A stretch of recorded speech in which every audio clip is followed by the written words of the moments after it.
ฮัลโหลสบายดีอลิศหน่อยโอ้ว่าเลิกกินข้าวน้ำอีกอลิศอากินนี่ถึงไก่นั่งยังมายุ่มมายุ่ ส ย บายดีลูกสบายดีค่ะ สบายดีทุจ้าเร็ว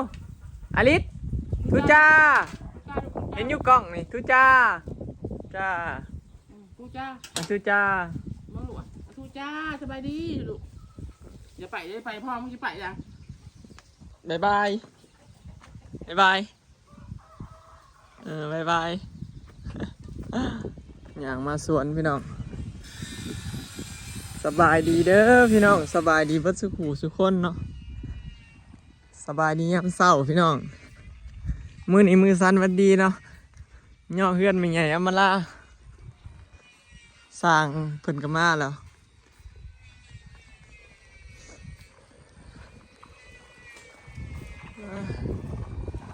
ชื่อไม่ไผ่มาไว้คำเศร้าโอ้สบายดีสร้างเป็นไดพากันหยุดไปทำงานทางอื่นบ่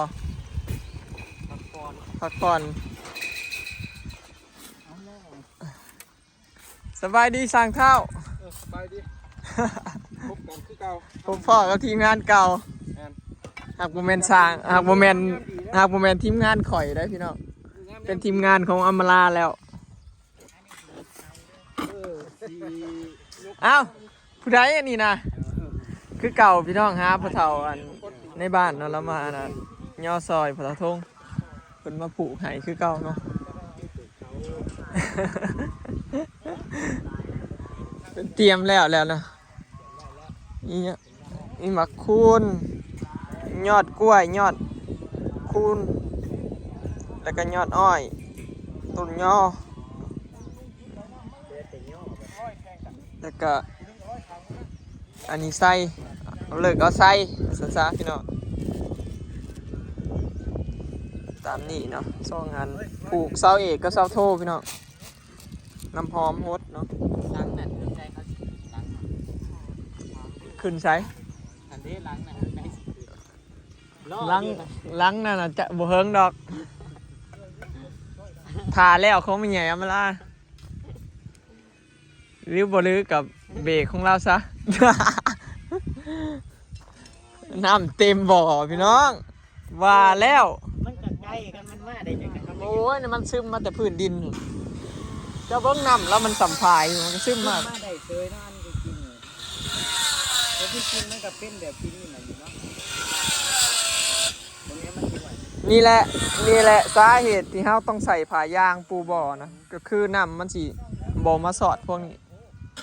คันมันมีน้องบ่ได้มันก็ซึมบ่ได้เลิกกว่ามันก็มายากเอ็นของน้ำก็บ่เห็ดซึมลงเห็ดแต่ซึมออกข้างสูงเนาะพ่อเฒ่าใส่ท่อแต่เฉพาะซึมออกข้างนี่บ่เห็ดท่อซึมลงดินพอมันสิดันขึ้นมาคืนเลยเห็ดเอาแต่ตั้งข้างซึมเอา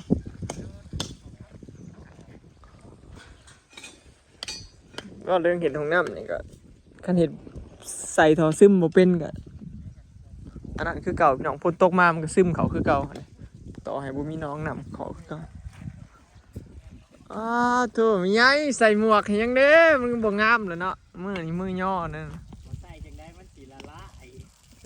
แล้วไปแถบมากว่านี่เจ้าละสิว่าบ่ได้ใส่ก็ละลายบ่โพดตัวนี้หมอก็มาแจ้งจริงอะลิแม่เสี่ยวงามขนาดได้มาแจ้งจริงก็มาหือน่ะง่ายแล้วก็เลยไปสิเละหดสวนเพิ่นปลูกจนอ้อม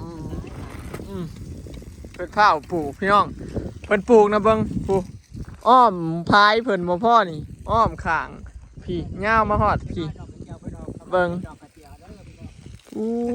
พี่เพิ่นปลูกนะผู้จนฮอดประตูหัวผู้เพิ่นปลูกนะโอ้ยใช้ย่างยาวไงย่ามเพิ่นมาฮดแต่ละมื้อลากใช้ย่างอันบอย บ่อ้อยนี่สิฮู้พี่น้องพอมาฮดพร้อมกันแต่ละมื้อนะมาฮดกลางคืนนำกัน เสียงเพิ่นลากใส่ยางอยู่เพิ่นว่าลากมาตั้งแต่ผู้ใส่ยาง มันเงาดิชัวแล้วอยากไข่หัวต้องอยากไข่ชาชุมาอยากไข่หน่อย อยากให้ได้มันดึงผู้เดียว หรือมาแล้วไปของสมัย เออ ไปของซะต่อจะรู้ย่างมือนึงอยู่บนคืนเขาจังหวะเขาจะรู้อยู่เมนรับบนอนยังกับเวทบนแด ดึง ง เพราะว่า บ่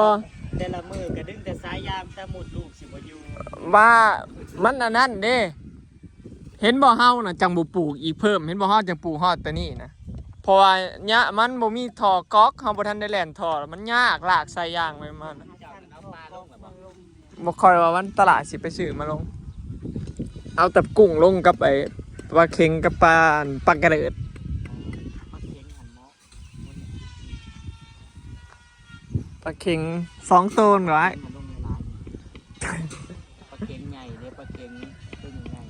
นั่นแหละคิดว่าสิเอาปลาเค็งใหญ่หั่นแหละเมียข่อยกินปลานิ่นบ่ได้ ว่าปลาเค็งนะ บ่น่า บ่นานนะ บ่นานแล้วเรียกยังใหญ่ว่าสันแล้วเรียกใหญ่มันเล่าซื่อๆนะแต่ตั้งน้อยๆนะอันนี้แห้งแล้วนี่มันมีหม่องมันนั่นใหญ่ตัวใหญ่ไม่อยากรู้หรอก เอาตัวโลเนาะนี่เด้อพี่น้องสร้างปุ๊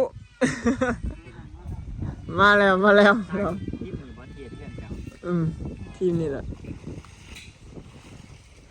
ทีมงานเงาตัดสันต่อมาพอชื่อตื่มเลือกเห็ดเพิ่ม สายาทีมสั่งแล้วมื้อน่ะชวนมากินหูหมูกับบ่มาสองพ่อเมียเพิ่น ซุ่มเจ้าส่วนดึกโพสมือนั้นนะจักมู่ว่าซุ่มเจ้าส่วน ขอโทษไปตั้งแต่4 โมงเจ้าเจซีแล้วบ่ครับแล้วเราโทรกลับมา มันมือไงแล้วมือนั้นนะจะกลับมากันไปใส่มาเลยมันกะเข่านอนเลยเด้ล่ะซุ่มเฮาน่ะพากันนอนในแหละก็เลยบ่ได้มาว่าอยากขี่มาอยู่มือนั้นก็เลยมือไง ประมาณนั้นแล้ว เอาอาหารสมตำบอกว่าสิเปิดอาหารสมตำอยู่ที่ แมนเดี๋ยวเปิดห้างอยู่พี่ละ เป็นบุฟเฟ่ต์ เปิดขายให้สร้าง เก็บปีกขายให้สร้าง ซีปิ้งไก่ปิ้งยังขายให้เจ้าเด้อบัดนี้ สร้างมันต้องไปซื้อของกินอยู่ เออ มันเป็นบุญอะไรบ่ เงินจำบ่รั่วไหลแมนข่อยจ้างเจ้าก็จะซื้อข่อยจริง เงินไปเชียมมาล่าจ้างกับให้เขาผู้ดี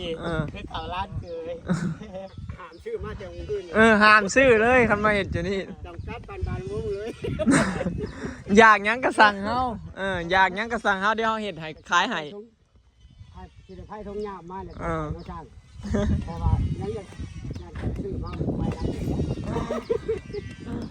หลายคนก็เนี่ยไปเดือน9 โมงเด้อคือว่ามันใจเนี่ยเราไม่ใจวันประหัสนี่ ด้วยวันศุกร์ วันชุกมันย่ำได้ก็ได้ แม่นบ่วันศุกร์นี่วันศุกร์วันอาทิตย์อย่างไรก็ได้เนาะเพราะว่า วันอ่อน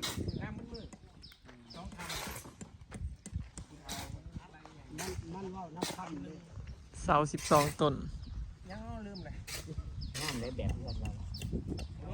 เรา งาม ต้องคำไหนยังก่อน เพื่อนเมืองนอก คำหนึ่งสัก เพื่อนตรง นอกดาว ตรง ต้องทำในภาษาฮะต้องทำในภาษา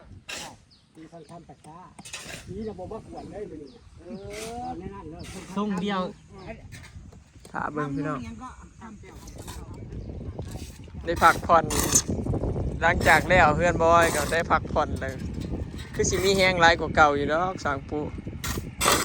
กับสร้างดาวได้มาเฮ็ดเฮือนผู้สาวบาดนี้กินอยู่นอนน้ำเลยเอาแต่นอนน้ำเนี่ยเอากูแม่อาทิตย์มาแล้วกูมาหน่อย มาเบิ่งยังนี่เกิบกับบ่ใส่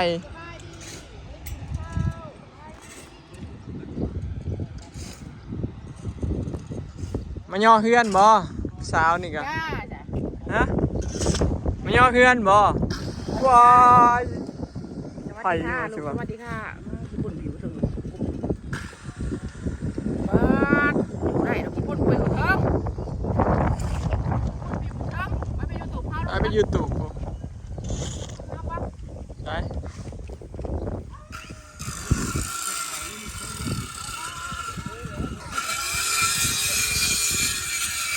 ผู้ใดนอนอยู่นะโว้ยมีไอซีมาหมากบักมี่โอ้ยกระเดียวเสียงไผ่มีไอซีมาลี่อยู่นี่ เห็ดเงินเห็ดซาดก่อนจะเล่งคุ้มเอาลูกเดียวนี่นะเมื่อยม้อย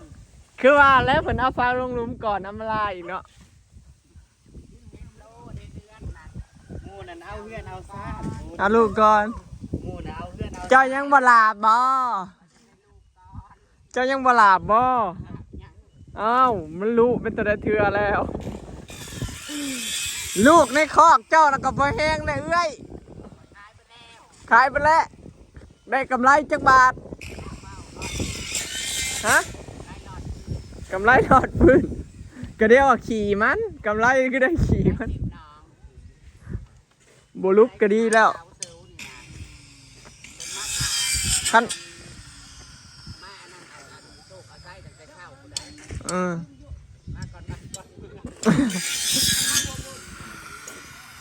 นี่แหละพี่น้องเจซีก็ไอเดียเรามาตั้งแต่เสาร์พุ่ง ผมแม่ย่างคือมาแต่เช้าน่ะผมมากินลาบเป็ด อ๋อลาบเป็ดปูมี แต่เขาบ่ทันละย่อเขา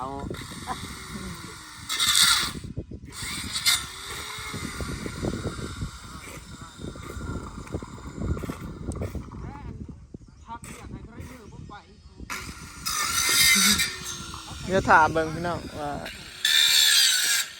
สิออกมาแบบใดเนาะทำเป็นธรรมดาเป็นกระชิหยกย่อเสาแล้วเป็นกระชิหยกโค้งมูลค่าไว้เนาะเพิ่นมีเงินเพิ่นกระจังสีก่อจังสีเฮ็ดไปเรื่อยๆนะพี่น้องแผนของเพิ่นแต่ว่าตอนนี้เนี่ยหยกโค้งมูลค่าไว้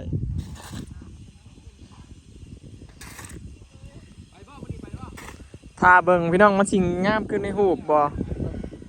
เพราะว่าบ้านช่วงนี้น่ะบ่เคยเห็นเด้ บ้านเฮาบ่มีพระเฮ็ด อยู่บ้านเฮายัง แม่นนี่ว่าเป็นเฮือนหลังแรกเลย แถวเขตในเมือง บ่ในเมืองกับบ่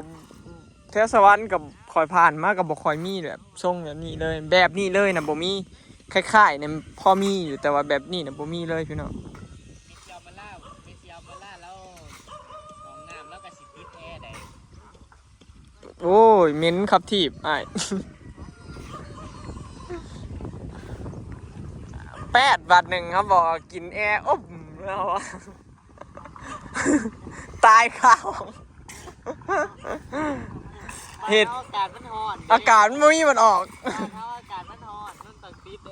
แอร์ ที่เช่าห้องน้ำอีก ของน้ำกันปิด ย่ามตดได้จ้ะ ฮะ ตาย เอาพออยากเห็ดเยอะก็เห็ด เพื่อนขึ้นเจ้า นิสัย มาในบ้านเพิ่นออกบ้าน เห็นนะบ่ มันบ่ได้ขี่กายเลย